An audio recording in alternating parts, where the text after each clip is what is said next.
Welcome to Political Beatdown. I'm Ben Meiselas, joined by Michael Cohen. We've got a lot to discuss. Earlier today, we covered live on the Midas Touch Network these survivors holding their press conference in front of the Capitol building before the vote to release the Epstein files. The vote took place 427-1. Only Clay Higgins, MAGA Republican, voted against releasing the files. But let's be very clear. MAGA Mike has another plan to try to slow this down. He's going to try to build poison pills in the Senate. He's going to say, oh, there's classified information in there, and we have to redact the names of people who are in there because we could be making new victims, is what MAGA Mike's saying, referring to the wealthy men whose names are going to be in there. He's saying they're new victims. I mean, I know it's disgusting, but that's what MAGA Mike's been saying. So now we have to apply the pressure, this community, on the Senate to make sure a clean bill that looks just like what the House passes in the Senate, and then we put pressure on Donald Trump and make sure that gets signed and that there are no shenanigans taking place. There's no claim, oh, there's an investigation taking place now ordered by Donald Trump, so I can't release it. No, we want the release of everything. Let the public decide. There doesn't need to be gaps so that people are speculating. We just want the truth, the whole truth, and nothing but the truth. Get the freaking files out. Also today, you had MBS, the Crown Prince of Saudi Arabia, was there with Donald Trump. They were like giddy together. I've never seen Donald Trump so happy. I mean, quite literally, he looked like a little school child with his first crush, like flirt. He was like getting all handsy with MBS. It was very strange. Like, let me touch your hand. Let me touch your hand. It was very, very weird. We'll talk about that. And we should also talk about a 3-judge panel, Michael Cohen in Texas, including a Trump-appointed judge who authored the opinion, struck down the racially gerrymandered map in Texas that Trump and Governor Abbott wanted to add 5 Republican seats. I think the mistake that the Trump regime made is that their DOJ in their letter said we need to gerrymander based on race. They literally said that in the letter. So the Trump-appointed judge said, they're just being transparent. Right? It's just being transparent. The judge said there's something called a racial gerrymandering claim, and you're saying that you want to racially gerrymander. There's still a Voting Rights Act, and that's unlawful as long as the Voting Rights Act still exists. So this Trump-appointed judge writes a scathing opinion. He quotes Chief Justice Roberts. So a lot going on, Cohen. Cohen, where do you, let's make this a choose your own adventure novel. Where do you want to start, Cohen? Okay, well, hold on one second there, Piggy, because did you hear that when Trump with the open mic called that the crazy thing about it, Cohen, I mean, seriously, at some point in time, right? It has to stop. I mean, the name calling, the stupidity, it's so beneath us as America. On top of that, in front of MBS, ABC had a journalist, I forget her name, and he turned around and he attacked her in front of a visiting dignitary, if you want to call him that, because he didn't like the question, which of course dealt with the topic of the day, the trending topic of the week, the trending topic of the past month, the Jeffrey Epstein files. I think we have that clip. Let's play that clip so people can see it. Let's play it.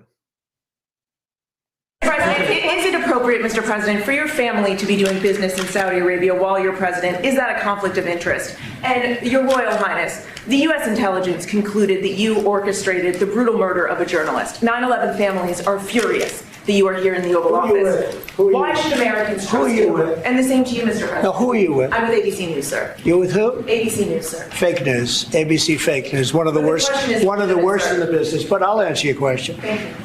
I have nothing to do with the family business. I have left, and when I've devoted 100% of my energy. What my family does is fine.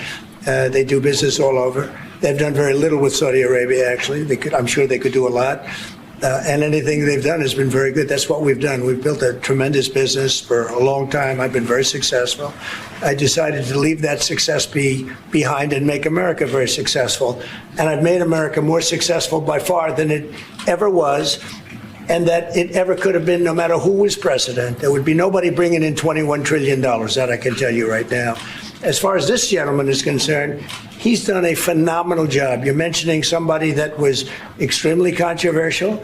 A lot of people didn't like that gentleman that you're talking about. Whether you like him or didn't like him, things happen. But he knew nothing about it, and we can leave it at that. You don't have to embarrass our guest by asking a question like that. It's just you ask, Mr. President.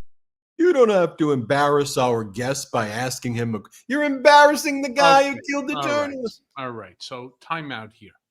You've heard me say, and Ben, I've spoken to you about this in the past, that one of my incredibly dear friends from college, going back to 1984, still my friend today, she is the cousin of Jamal Khashoggi.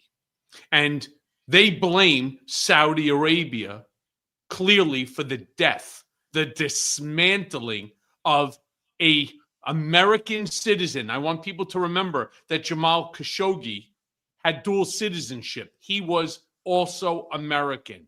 But we don't want to embarrass anybody. By the way, there's a picture of Howard Lutnick standing behind the couch at Mohammed bin Salman. I want people to understand that Howard Lutnick, at the time of 9/11, was, of course, the president and CEO of Cantor Fitzgerald. His brother was in the building when it went down.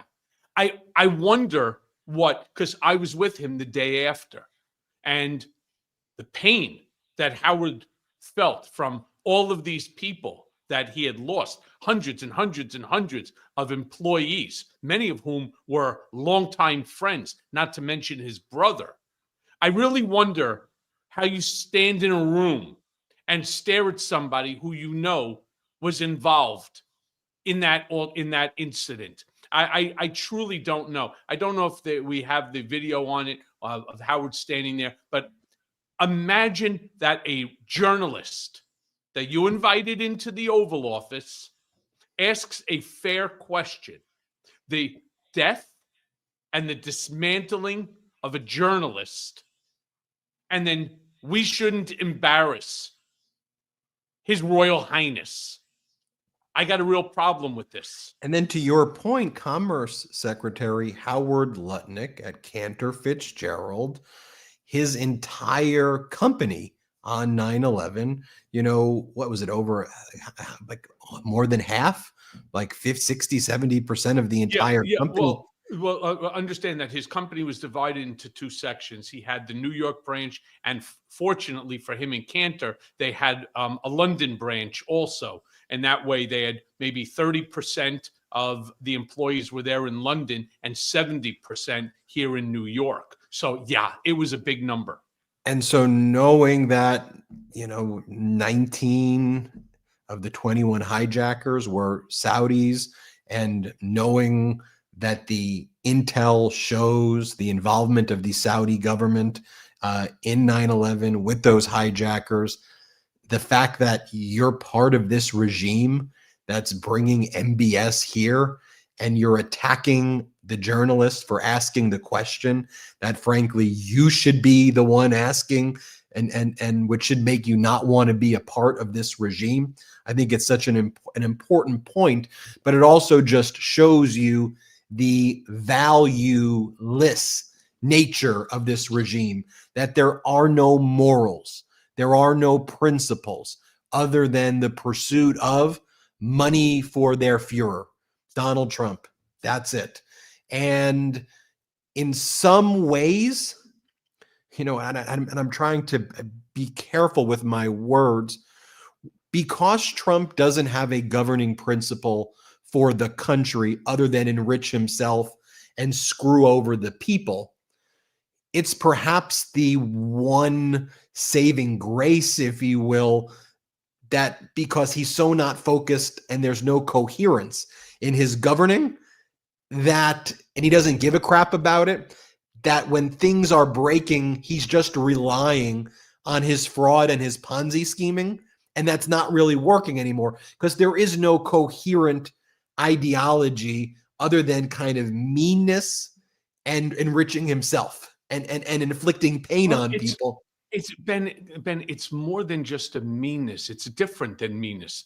It's a Cruelty. He's almost. It's disassociated with the entire issue. There's an American, a human being, a journalist, who Mohammed bin Salman did not like because this gentleman, Jamal Khashoggi, was writing things that were negative to the regime, to the supreme leader, the dictator, the monarch, whatever, His Highness. And he didn't like him. And so they put out a hit on him. Now, one would imagine, as an American, because he held a U.S. passport as well, is killed overseas. This one was in the embassy in Turkey. You would think that the president of the United States, whose sole job, his real job, is not to fuck up the world with his tariffs and things like that. His sole job is the protection of America and the citizens. And yet, this man goes into the embassy and never comes out. And because Mohammed bin Salman sits on a shit ton of oil, there's some family relation there. We all know that, between Kushner and MBS. You know what? Shame on you for asking that question, for embarrassing our guest. Shame on you for making any sort of conspiratorial statements about my family and the business and them doing business together and so on. I mean, because Jared, who has the competence of a 4-year-old when it comes to funds, is given over $2+ billion by the Saudi Investment Authority, despite the fact that even the finance, you guys can Google this, the finance people from the Saudi Investment Authority all turned around and said that Jared Kushner is not competent to run their money. And that they all in unison said that it would be a mistake. And it wasn't political. It was the fact that Jared has never run anybody's money ever. Well, they didn't give him a tryout on 50 million or 100 million, which is a lot of money, but not in these fund businesses where, I don't know, you got like a BlackRock where there's over $1 trillion worth of money invested. They give him over $2 billion. Over $2 billion at a 2 and 20, meaning every January 1, he takes $40 million for himself. And any time that there's an investment, any profit that's taken, he gets 20% of that. Concerning to you? Yeah. Sounds a little concerning to me. And here's how they've utilized him. And we saw this with the acquisition of Electronic Arts, right? And that was like a $50 billion acquisition. So obviously, Kushner's fund didn't have enough money to acquire it on its own. So in addition to the $2 billion, I think Kushner's fund is about $5.5 billion, with the majority coming from the Saudis, then the Qataris, the Emiratis, and a few others. But then what they'll do is they'll have Kushner basically be the American face of these deals. And then the PIF, the private investment fund, which is the Saudi Sovereign Wealth Fund, then they come in behind it with the real money. But obviously, you couldn't get a deal approved for national security reasons, right? If it was just the PIF, a Saudi sovereign or other sovereign wealth funds doing it. So they have Kushner basically front the deal, knowing it'll get approvals because of the Trump regime connection, and then they bring in their money, and then Kushner benefits that way as well. And today it should be noted that even the deals that have already been done, Cohen, are not enough for Donald Trump, right? Like, as this meeting was taking place, you had the Trump organization working to insert itself more into a $63 billion real estate project that the Saudis are working on in the Middle East, projects they're working on in the Maldives, that are going to enrich Donald Trump. And Trump's like, this has nothing to do with me. Yeah. this has nothing to do with me. You know, come on. I come want to on, be we're not- very clear about something. Many people turn around and they say, you know, Cohen, you're always pushing Midas Touch Network and Ben and the brothers and so on. I want to be crystal clear about something. Come 2026, during those midterm elections, when, not if, when the House, and God willing, maybe the Senate too now, turn Democratic control, understand that investigations into all of this shit will be forthcoming. All of this information is going to come out. So, yeah, right now, while you have the White House, the Senate, and the House of Representatives all under the control of the executive branch and there's no investigation, really? What happens when the House turns? When you have somebody like a Jamie Raskin, who will ultimately be the chair of the House Oversight Committee, or maybe the Judiciary, or whoever that might be. Imagine what's going to happen when all this information comes out. That, my friends, is going to be one hell of a fucking day, because all of this stuff is so inappropriate. It's so illegal.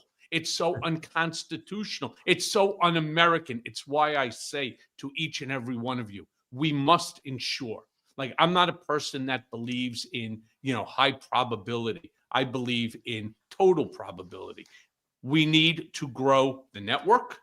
We need to, each and every one of you, to bring just one person. If you do that, there's almost 15 million people will be affiliated to Midas Touch Network. I will then make the same plea to the 15 million. Bring another person in. We'll have 30 million. I assure you, you control 30 million votes, we will ensure 100% that the House returns, and maybe even the Senate. That would be something. And it's why I ask you to please do it. What's interesting is that all of these people who have gone all in on the criminality, on the war crimes, on the ICE invasions, their only path is total dictatorship, elimination of democracy. Because when the pendulum swings, their acts, they're going to be held accountable. And they're so short-sighted in their views. Yeah. But when you think about it, it's because they don't see a future of democracy. There's no other way. If you thought you could be held accountable, you wouldn't do it so openly and brazenly in the way it's being done. And what increasingly we see, and this is why I think earlier than many people expected to see this level of panic amongst the MAGA Republicans right now, that pendulum, I think, thanks to the help of networks like this, thanks to people like California Governor Gavin Newsom, thanks to people like Bernie Sanders, AOC, and others who have just been out there. Well, the networks like this, I didn't say because of me. I included you as someone. Because of me. Because of me. It's only me and me alone. Me. It's everything is about every me. day I wake up in the morning and no fist bumps, Ben, for me. Give me the hand. Come on, let me hold I mean, hand. clearly 23 trillion videos a day are made by me right now. But look, I think that the pendulum has swung back in a very quick way, where these former Trump supporters, these former MAGAs, like, you're seeing it in such a pronounced way, and it reminds me of that moment where, and because I've sued Ponzi schemes before. I don't know if you know this, but me, when I was a litigator and I was a part, when I would sue, I was involved in a litigation out here in California against something called MedCap. MedCap was one of the biggest Ponzi schemes out here, and they would buy medical receivables, and then they would change up their books, and then they would create MedCap one. Anyway, one of the things that happens in all of these kind of schemes eventually is that the victims start to realize, oh my gosh, Where's my money, right? There's a moment. Where is it? Like, I've waited. And the Trump supporters remind me, whether it's the Bernie Madoff victims, the MedCap victim, whatever it is, at some point they're like, you promised me this stuff. And yeah, you said 2 weeks, 2 weeks, 2 weeks, 2 weeks. We're now a year in and things are much worse. And now you're telling me it's better? No, it's not better. It's far worse. I want to show that other clip though, Cohen, which was what you mentioned too, when Trump was yelling at that same reporter who asked about Epstein. Let's show this clip. Is that pretty good? Mr. President, why wait for Congress to release the Epstein files? Why not just do it now? You know, it's not the question that I mind, it's your attitude. I think you are a terrible reporter. It's the way you ask these questions. You start off with a man who's highly respected, asking him a horrible, insubordinate, and just a terrible question. And you could even ask that same exact question nicely. You're all psyched up. Somebody psychs you over at ABC. You're going to psych. You're a terrible person and a terrible reporter. Mr. President, I'd like to ask you, you're incredibly handsome.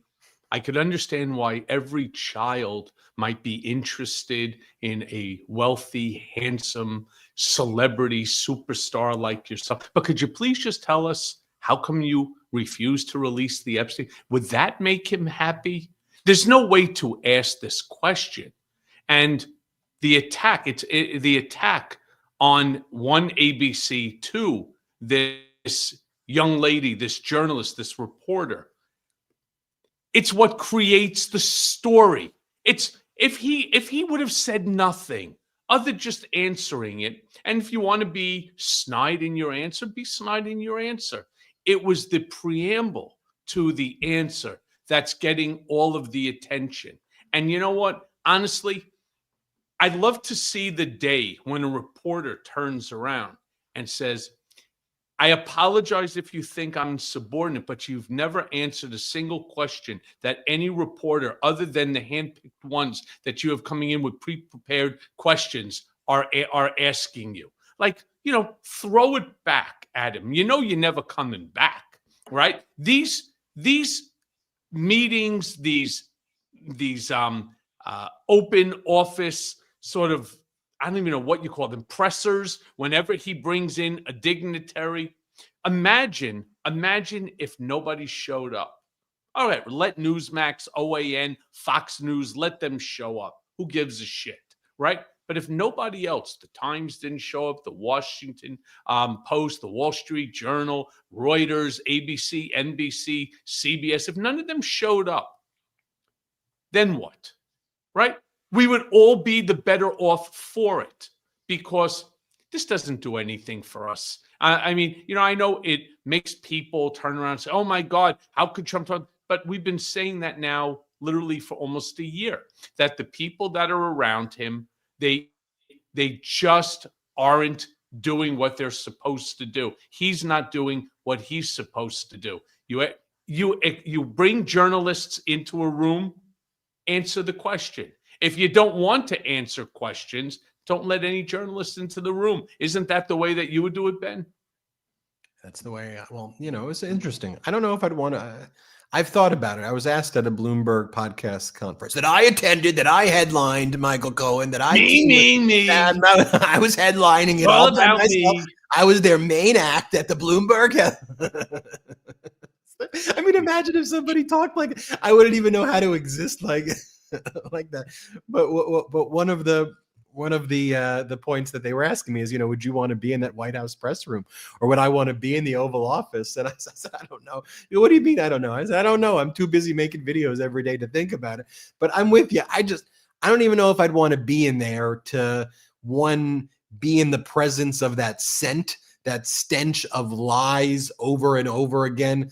Like I'm not sure even the utility of frankly being there, other than, I see it, I watch it, and I fact check it in real time. But when you have someone who's behaving like that, I think the bigger, more powerful statement that the media could do is unite in condemnation and basically say, screw this. Like, I didn't realize when he was flying back on the taxpayer dime, where he vacationed again this weekend, when he was being asked about the release of the Epstein files.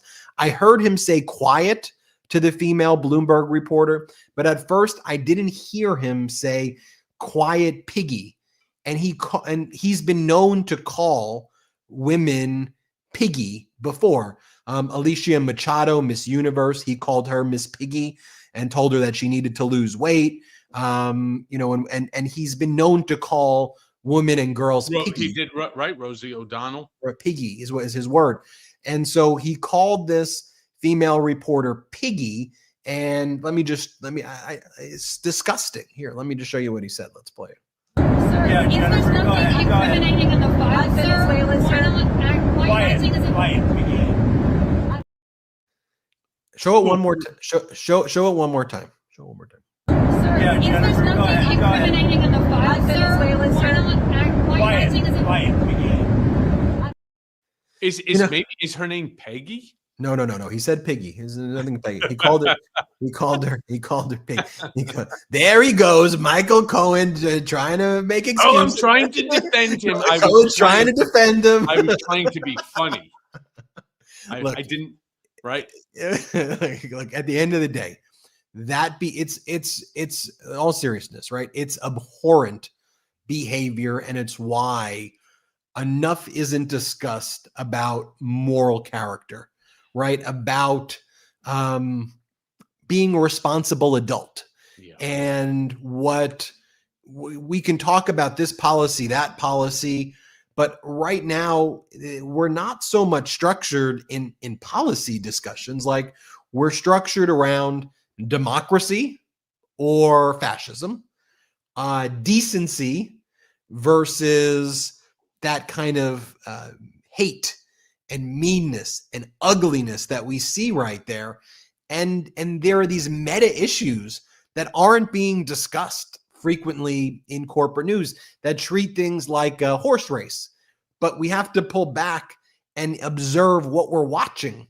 Are we watching, a horse race or something else? And I think when you see that behavior, I mean, it's almost a caricature of the villain in the movie, whether it's the, like, ha ha ha ha ha, piggy. Like, I'm watching it and I'm like, are you the are you the penguin from the Batman? Like I'm just not even sure what adults I've engaged in speaking with over my who behave that way. You know what I mean, Cohen? It's like, ha ha ha, you piggy. Well, the moment who someone behaves like that, the last person I actually heard call somebody piggy was Kermit the Frog. He turns and goes, piggy, let's go to the park. Yeah. Impressions are good. But if some, and this is where, though, going back to what I said about reporters in the room and how you'd react, because why I think I can never be in a room like that is I'd lose it. Like, I think that if I saw someone next to me, a lady be called a piggy, I think that I'd probably instinctually lose it. And I'd probably say, you'd probably hear me curse at the guy. Like, I'd probably say, who the F do you think you are? Like, you would see a different side of me right away. I'd be like, who the F are you? I mean, you piece of shit. Like, I'd go right, like, I'd lose it. Like, that's why I can never do that job, because if anybody treated me or my friends that way, or anybody in my presence, I'd freaking lose it on the person. Yeah. Okay. How could you not? Honestly, how could you not? I mean, that's the problem too. The journalists, the pool, they don't stand up for one another. And that's sad, because if they did, if one other person would have stood up and said, excuse me, I'm sorry, Mr. President, unacceptable. Did you just call her piggy? Right? With all due respect. All right. There's many names that we can call you. Out of respect to the office of the presidency, we're not going to. But go ahead, call her piggy one more time and see what we turn around and say. What's he going to do? Open up the back door and tell you to jump the fuck out of the plane, right? And if you're not too mean to him, he'll give you a parachute. I mean, this is just, again, these journalists, they're like so thankful to be there, to be the recipient of lies. So that way, now they have something to sit there and to write. Oh, Donald Trump turned around and he said that, and we all know that it's not true based upon our investigation. Now, fuck off already, right? If somebody goes ahead and attacks another journalist, how do you not turn around and stand up for the journalist? That's why this whole thing is out of control. It's the amount of lies that are coming out of this administration. It's so excessive that we actually can't wrap our hands around it, which is why we are all fucking exhausted. But I will say this, while we're exhausted, we're still winning. Look at that blue tsunami that wiped the red right off the map. Look at the court case today with Texas. Look at what just happened with the House and the vote, except for the one idiot who decided to vote against it. And I understand that any moment there could even be a decision from the Senate in order to pass it. We are accomplishing things that 3 weeks ago, a month ago, we all thought were impossible. And we do it because we are a community. You know what we do? We stand up for one another. When we see an injustice taking place, we call it out. And when we see that injustice, we act, we march, we voice, we organize. That's what we do. And you know what? Together, we're really strong. We're stronger than the stupidity that we're watching.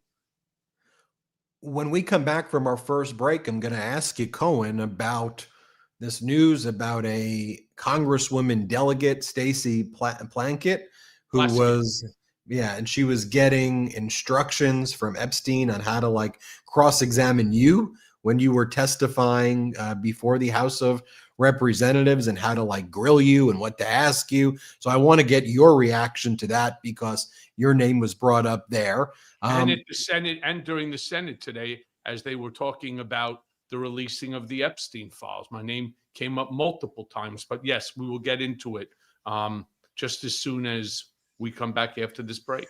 A reminder, everybody, make sure you subscribe to Michael Cohen's YouTube channel at The Michael Cohen Show. Subscribe to his Substack, The Michael Cohen Substack. Subscribe to the Mea Culpa audio podcast, wherever you get your audio podcasts, and subscribe to the Political Beatdown audio podcast and to this YouTube channel as well. We'll be right back after our first and only quick break. When we get back, I'm going to ask Michael Cohen about his name being brought up in major news stories today. We'll talk about it. We'll be right back. You know, the holiday season has officially arrived, when every single weekend turns into another mandatory fun event. I mean, it's like the universe suddenly hands everyone a calendar and says, go overcommit immediately. And somewhere between the office party, the neighborhood thing, and the cousin you barely remember hosting a festive mixer, you realize, I need a break. And that's why this year, instead of reaching for one more sugary drink pretending to be a holiday cheer, I'm keeping it simple with Soul's out-of-office gummies. They're clean, low-calorie, and they actually help you feel good. Not, I made 3 bad choices and now I need a nap, good, but real good. See, Soul is a wellness brand that believes feeling good should be fun and easy. They specialize in delicious hemp-derived THC and CBD products that boost your mood and help you unwind, which, let's be honest, should be covered by insurance during December. Their out-of-office gummies are a personal favorite, mild, relaxing, totally smooth. And you can pick the strength that matches your vibe, from a microdose to their new 15 microgram option for when you need to really mentally clock out without leaving the room. And if you prefer sipping instead of snacking, check this. They've got the new out-of-office beverage, an alcohol-free option that's perfect for just hanging out, winding down, or surviving that one relative who insists on debating politics at dinner. Be calm, be civil, be unbothered. It's incredible. Plus, Soul's sleepy gummies are clutch when you want real deep rest. You know, the kind that you don't wake up from feeling like you just fought your pillow all night.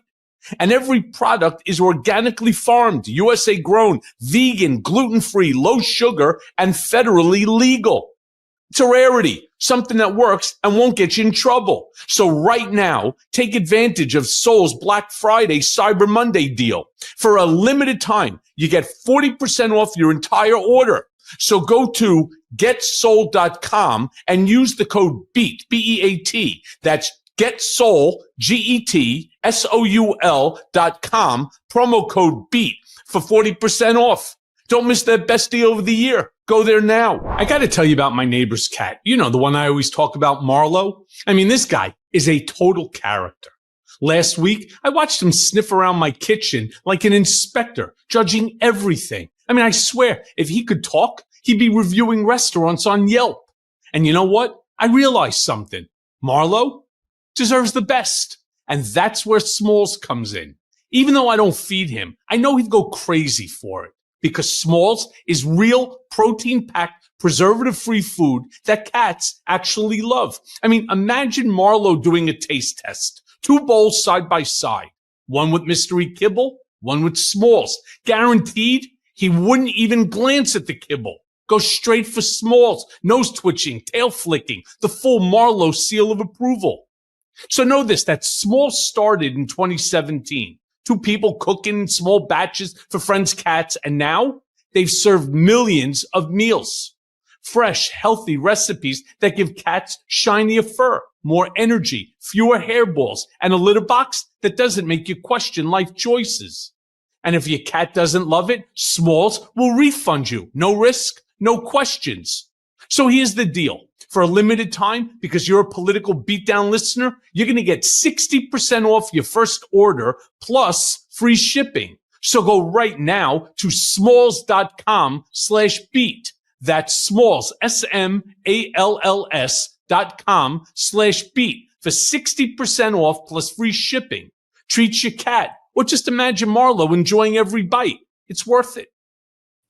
Welcome back to Political Beatdown. Thank you to all of our sponsors. The discount codes are in the description below. We talked about the meeting between Donald Trump and the Crown Prince of Saudi Arabia.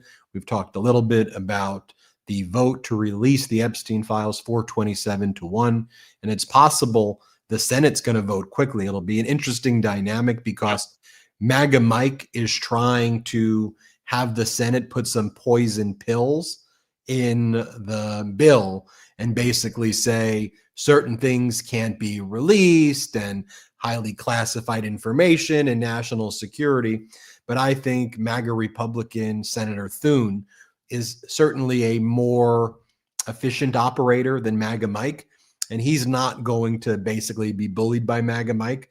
And I just think, I could be wrong, but I think that Thune may kind of defy the MAGA Mike Trump plan here and just say, no, we're just going to put it for a vote right now. Everybody can vote for it. Just vote for it. And that would be something, because then when it gets on Donald Trump's desk, the question of where this then goes, Michael Cohen, is, and I'll ask you what you think is going to happen. By the way, it's a great, great question on what's going to happen. All right. He has no choice at this point in time. He's going to have to sign it, because the last thing he wants to do is to keep this thing literally alive. He knows if basically you had 100%, all right, 99.9999995% of the House has signed off onto it. And now if the Senate moves quickly and they vote to release the files, which I believe that they will, smart of the Democrats finally to go ahead and to say, we don't want a silent vote. We don't want a dicta where it's just, yes, the Senate approves. We want every single member, we want their vote on record. In that way, you, the American people, could make a determination on their worthiness the next time that they're up for the ballot. Very smart move.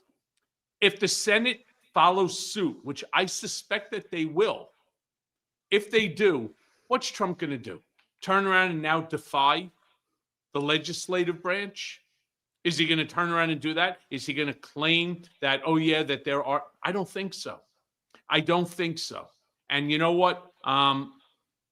The information will ultimately come out. I'm telling you, It may get delayed. They may turn and say, we really need to review it again to make sure that it doesn't give out process and method and all. I'm dealing with this shit, believe it or not, for almost 5 years now on my own personal FOIA, my own documents. They keep saying, oh, no, it could give away national security secrets on my shit. Or they turn around and they make the claim that it could give out method and process. Come on, fuck that, right? Not on this one. This one has too much heat on it. So let's turn around and let's seriously just keep pushing, because we got this. And I'm telling you, Trump is not going to veto it if, in fact, the Senate comes out quickly with their decision, Ben. I couldn't agree more with you. Let's talk though about this representative delegate, Stacey Plaskett. Yeah. Here is the headline. Let's read the headline. Epstein texted with House Democrats. She's a delegate, so she's not. So she's like an informal, but she's technically a Congresswoman delegate during Cohen hearing. Documents show. It says newly released documents from the convicted sex offender's estate include text messages from him that appear to influence the lawmaker's questions to Trump's personal attorney at a 2019 congressional hearing. Now, you've had to testify so many times before Congress. How many times have you testified? 7 times, 63 hours. And, behind the scenes, it does, it seems as things moved closer to Epstein's eventual death, he was getting more and more obsessed with Trump's betrayal of him. Mm-hmm. And you see an increase in him talking to people, talking to New York Times reporters, and he wanted to kind of insert himself in all of these Trump-related topics. And let's face it, what was a bigger topic at the time, than your mea culpa was the biggest topic of the time. So he opined to lawmakers and journalists and wanted to kind of insert himself based on his separate knowledge of Trump. So what do you make of it? What do you want people to know about it, Cohen? So first and foremost, I was subpoenaed to testify. This was the live one before the House Oversight Committee that was chaired by the late and a wonderful, wonderful man, Elijah Cummings, God rest his soul.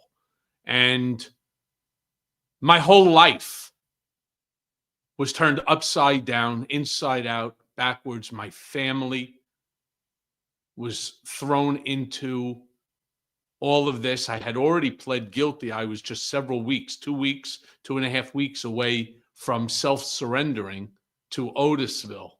But yet I didn't hide behind attorneys. I didn't hide behind the Fifth Amendment. I didn't hide behind anything. And while I'm there being grilled by the Republicans, called every nasty thing in the book, and getting grilled by questions by the Democrats, who were obviously more civil to me than the Republicans, you have Stacey Plaskett from the Virgin Islands texting with the worst sex offender, child rapist, predator in the history of America. All right? It's a disgrace. It's a betrayal. My questions, as I wrote in my Substack of today on this, that Representative Plaskett owes Americans an answer. First of all, I get it. He has your contact info. Why? How many fundraisers did he do for you? Well, we know that she received money. I spoke with Joy Reid not too long ago on our Substack, and she turned and said she spoke to Stacey Plaskett, and Plaskett said she took the money that was given to her campaign and donated it to women's, a women's charity, right, for abused women. I'd like to see that check. I'd like to see when she received the money and when she gave it. But God forbid you turn around and you say that. Right now, Stacey Plaskett, there's a motion to censor her Some are calling for her resignation. I'm so upset personally about it. My life turned upside down. I did the right thing. I testified openly, honestly, truthfully. I didn't hide again behind lawyers or the Fifth Amendment. I did what I had to do. And she's engaging with a known sex trafficker who had already been charged twice into state crimes. All right. So it's not like it happened in the future. She already knew who she was dealing with. And the question that I would want to ask her is really, so Little St. James, which is Jeffrey Epstein's island, where so much of this child molestation, rape, the trafficking took place, did she know? You're going to really tell me this little island that people didn't notice that young girls, unescorted, are running around the island? Some topless, some not. That there's all these elder men that are there. Nobody knew? Seriously? And nobody's now asking her, where's the apology to me? Where's the apology to the American people? She's a representative, a woman turning around and doing what? Engaging in conversation with a fucking rapist? A child rapist? No. Stacey Plaskett, fuck you. You get the two-finger salute, all right? And you know what? You owe me, you owe the country an explanation on this relationship, all right? Instead, they issue some word vomit response that she's a former prosecutor. Good for you. Prosecutor, you should really know better. And that she abhors any sex trafficking, rape, and so on. Okay. So where's the acknowledgement that you received and took money from Jeffrey Epstein? What it really shows is that, I hate to say it, the dollar is more powerful than morality. And I'm not going to accept it. I'm sorry. It's just the worst part, Ben, the worst part for me, this shit's been going on in my life, my friend, as you know, for over 7 years. And like with Michael Corleone, right? Just when you get out, they pull you back in. All of a sudden, the phone calls start, the TV shit starts. You got idiots like this Mikey M over here who turns around like, I told you Cohen is in the Epstein file. I'm not in the Epstein file, jerk. Well, let's just assume though, take that kind of, why would Epstein be messaging a congresswoman elect or a congresswoman delegate to ask you questions?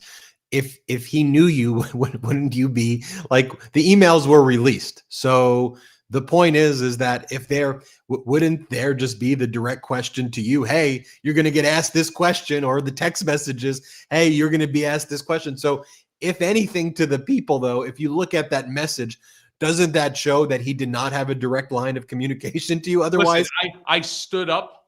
I did what I needed to do for our democracy, for right, for truth, holding truth to power. To those who want to criticize, I don't give a shit. It's just 7 years of my life trying to tell the true story, trying to get the true story out. And then all of a sudden, this shit comes up. And this is a woman, a member of Congress, literally texting during a very difficult time. You can't imagine. You got the television cameras going. You have 1,000 photographers. Ben, every time I moved my hand, all you heard is the cameras just going with the flashes. How did you keep? I've always wondered this. Like, did you have to practice? How do you keep your train of thought, knowing that all these eyeballs are on you? And I've spoken in big area, I've spoken in front of huge groups of people, but just the idea of every second, every word that you're saying, every action, every reaction, every time you move a hand, every time you put your hand on your chin, you scratch your head, you have an itch, you pick up a water. I mean, the cameras, the flashes, the whole bit. You just have to figure out how to ignore it all. And you just have to stay focused on the question and yourself. And do I have PTSD from all of this? Absolutely, because it wasn't just 7 congressional hearings subpoenaed. It was 2 grand juries. It was 2 trials, a criminal and a civil. Let me tell you something. I have done what I need to do. And you know what? I want an answer from Stacey Plaskett. She owes me an answer. She owes me an apology. She owes the American people an answer, and she owes the American people an apology. Plain and simple. And you know what? If she gets censored, fuck it. I don't care. I don't care if she's Republican, Democrat, Independent. At the end of the day, anybody that was taking money from that piece of shit, anybody that had a relationship with him, we want to know about. Plain and simple. These victims, you know what they deserve? They deserve justice. Let me just show everybody a few clips of what went down at that Trump meeting with the Crown Prince of Saudi Arabia and how despicable it was. You have Donald Trump saying that he was very proud of the human rights record of MBS. I think we've got that clip, Jeremy. If we do, let's play it. I'm very proud of the job he's done. What he's done is incredible in terms of human rights and everything else. And he's the Crown Prince, the future king. And I just want to pay my greatest respect to your father, the king, who is an amazing man. I met him early on. He greeted me at the airport at an age that was pretty high up there. And it was about 117 degrees. And he was standing on the red carpet as I came out of the plane. And he's amazing. And when I met his brilliant son, who was at the Oval Office shortly thereafter, and you came in representing the country, and I called the father. I said, it looks like he's doing like a marriage toast. And then doesn't it look like he's giving a toast like that you would give to like your wife at your wedding, or your significant other at a wedding? Here, Trump to MBS. I was shocked that he was actually as nice to him. He didn't bring him anything gold. Well, he gave him something worth probably more than gold. What they're discussing with the Trump org, the $63 billion real estate transaction, the Trump, the $1 trillion that he claims now that MBS is going to be investing in America. I think that this is bigger than the gold that the Swiss gave, or bigger than the jet that the Qataris gave. So, but here's what Trump says about MBS. He goes, "But tell me, do I blow them all away?" And he loves saying blow now too, like especially after all all Trump says, like, I blew my stack, and now did I blow them all away? Like, I've never seen somebody after these Epstein emails where Epstein's brother talks about Trump blowing Bubba. People like, is Bubba Bill Clinton? Is Bubba a horse? Like, is Bubba a horse? Like, who the hell is Bubba? And then yesterday Trump was like, I blew my stack all over or something. Like what the fuck? What did you just say? And then today he's like, do I blow them all away, MBS? Aren't I the best? And seriously, watch this. It looks like Trump. Nobody blows like Trump. Nobody blows it like Donald Trump. Do I blow you away, MBS? I mean, blew it away. And then, but watch how Donald Trump, like, he looks, and I'm just, it's my opinion, he looks physically attracted to MBS here. Oh, play this stop. Play this clip. And Reagan, he's one of the historical presidents that have close ties with Saudi Arabia. But we've worked with all presidents. Does Trump blow them all away? No, it's another league, Mr. President. Mr. President? And Trump doesn't give a fist pump. I grabbed that hand. I don't give a hell where that hand's been. I grabbed that hand. I grabbed that hand. I don't care where that hand has been. Do I blow him all away? I mean, Cohen, come on, man. Yeah, I don't fist pump. I mean, there's a lot of innuendo. There's a lot of innuendo going on there.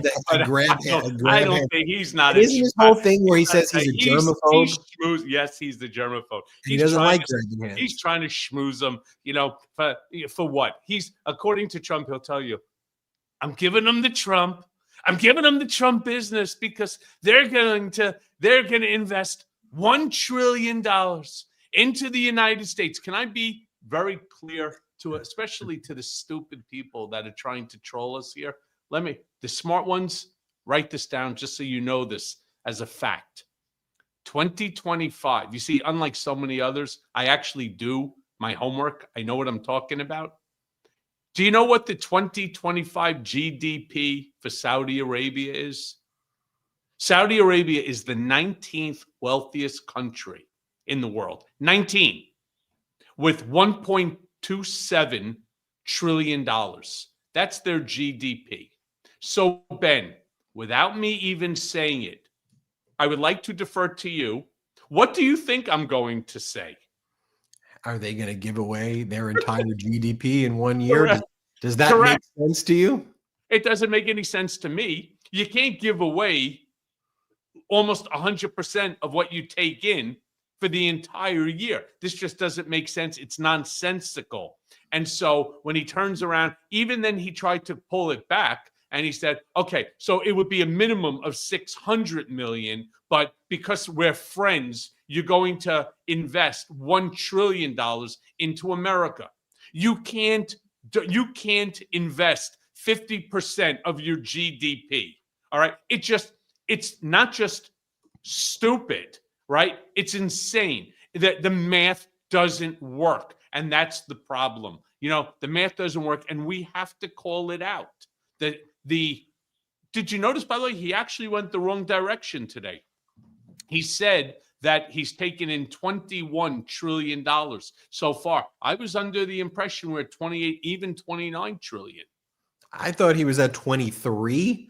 I don't think he hit 29 yet, but he was saying 23 trillion. And also, if we've taken in all of this in these investments, why is it that year over year, our deficit has grown significantly higher than it was under former President Biden? Wouldn't it follow if we brought in all of this investment? Now, if it's direct investment that goes directly to the bottom line, then we should just have a massive surplus. But assuming that it's investment in industry and the industry then's paying taxes, right, on their revenue from these investments, then still, shouldn't we be generating 30 to 35% of that amount of money of investments? I'm with Janet McClellan here. We've already raised $40 billion. It's so much money. I don't even know exactly how to spell billion. But at the end of the day, the point, it's a parody almost of a Ponzi scheme in its simplicity of stupidity, right? It's so obvious that it's a lie, like it's the dumbest possible lie. And its intention is to drag people along and make people believe the number versus their actual reality, to bend reality and make people go, well, I guess we're in a golden age and my money's coming just around the corner. Just you wait. These were his tactics in Atlantic City with his casinos, with his failed businesses, and he doubles and triples down on bad decisions. And then bad decisions turn into disasters, which turn into catastrophes, which turn into bankruptcies and utter destruction, whereas most people change their habits and behavior to adjust when bad things are happening. He doesn't. He goes full steam ahead when things are very bad. Quickly, I just want to mention the 3-judge panel. We talked about it at the beginning, but let me just mention it here at the end. A federal judge, 3-judge panel enjoined Texas from using its redrawn congressional maps. So they now have to use their 2021 maps, not their 2025 maps. And it was a Trump-appointed judge, Judge Jeffrey Brown, who was appointed by Donald Trump in 2019, a Trump Texas MAGA judge making this order, saying the following, and quoting Chief Justice John Roberts: "The way to stop discrimination on the basis of race is to stop discriminating on the basis of race. The public perception of this case is that it's about politics. To be sure, politics played a role in drawing the 2025 map, but it was much more than just politics. Substantial evidence shows that Texas racially gerrymandered the 2025 map, and here's why." And the here's why is pretty simple. He quotes the DOJ memo about the racial gerrymandering that they wanted to see happen in Texas. And the federal judge is like, you literally wrote letters to each other saying that we are racially gerrymandering. It couldn't be a more obvious example. So here's the thing, Cohen and Beatdown Brigaders. The California map was done the right way by popular referendum, and it was not racially gerrymandered. And the people voted on it. It went through the appropriate steps. That map is unchanged by this Supreme Court, by this ruling, by this 3-judge panel. Yeah. So the California map is in place, 5 seats likely to be picked up by Democrats. And right now, Trump went about it in such a flagrantly racist way, admitting to it publicly. And the record is so full of Trump saying it that the judge, even a Trump MAGA judge, says, "Nah, I'm striking this down." So you have these MAGA Republican Congress members in California pissed at MAGA Mike Johnson for just going along with this scheme and saying, so now you screwed us over, and this is unlikely to even create more Republican seats. And this is backfiring in everybody's faces. Had you just done the right thing and just waited until the decade was over to redistrict, we wouldn't be in this position. But it kind of goes to show you, though, Trump gets so excited or animated about cutting the rules that he also doesn't do it competently. Hey, Ben, breaking news. Breaking news. I think that what do you call it? I think that the Senate, can you double check on that? Did the Senate just put in their vote? I'm curious. Maybe not. No, they're still in session. It seems that it says that it's Schumer saying that the Senate will pass the Epstein files released by unanimous consent without House amendment as soon as it's sent over from the House. Schumer just asked unanimous consent on the Senate floor, and no one objected. So in other words, it will pass immediately. That's Excellent. big news. So it will pass the Senate as soon as it's transferred. Nobody objected on the unanimous consent.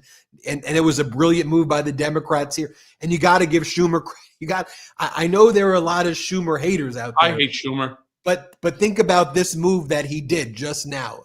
See, to me, Cohen, he should stick to this procedural, like he could be like a procedural guy, just like do that stuff, because this was the right move right here. What he did is he said, anybody object, and he did it right away, because which Republican senator is going to be, I'm going to object. So no one did it, and he moved quickly with it. He did it quick. Yep. And so the breaking news, Senator Chuck Schumer asked for unanimous consent to pass the resolution. Nobody objected. So this will pass. This bill can find its way, Michael Cohen, on Trump's desk in the next 24 hours, possibly. Yeah, no. It will end up on his desk by 9:00 tomorrow morning. Powerful close to this episode. Wow. We will keep everybody posted on what just happened as there are more developments. Keep checking back on the Midas Touch YouTube channel. This is a day that will go down in history as a milestone in the effort of transparency for the survivors and also for our democracy. And you got to give a hat tip to Democratic Congressmember Ro Khanna, Republican Congressmember Thomas Massie. And I'm going to say it, and y'all can be mad at me at it as well, but Marjorie Taylor Greene stood up to Donald Trump. Lauren Boebert stood up to Donald Trump, and Nancy Mace were the ones who joined that discharge petition. And that doesn't mean I endorse their background. It doesn't mean I welcome them with open arms and say, I forgive everything. But it does mean on this specific issue, where the facts line up and the morality lines up, I can say they did the right thing here in this vote. And I'll limit it to that, because I will want to verify the broader points before making deeper conclusions. But people can change, but we should be not naive about the path of reformation of oneself. We'll leave it at that, everybody. Hit subscribe. Let's get to 6 million subscribers here. Subscribe to Michael Cohen's Substack. Subscribe to Michael Cohen's YouTube at The Michael Cohen Show. Subscribe to his YouTube Substack. By the way, just a real fast audio, the Mea Culpa audio. Check that out.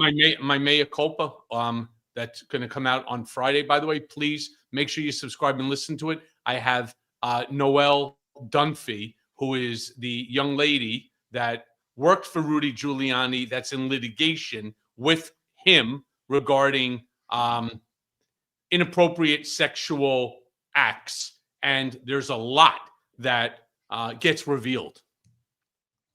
Wow. I kind of I'm not at a loss of words, but as we conclude this episode, you really feel, I think, momentum right now moving in the direction of truth, transparency, democracy. So we'll leave on that note. Thanks everybody so much for watching. Hit subscribe. Let's get to 6 million subscribers here, and keep checking back on the Midas Touch YouTube channel throughout the day, and check Cohen's YouTube at The Michael Cohen Show for more updates. Thanks everybody. Shout out Beatdown Brigaders. Shout out Midas Mighty. Boom, boom.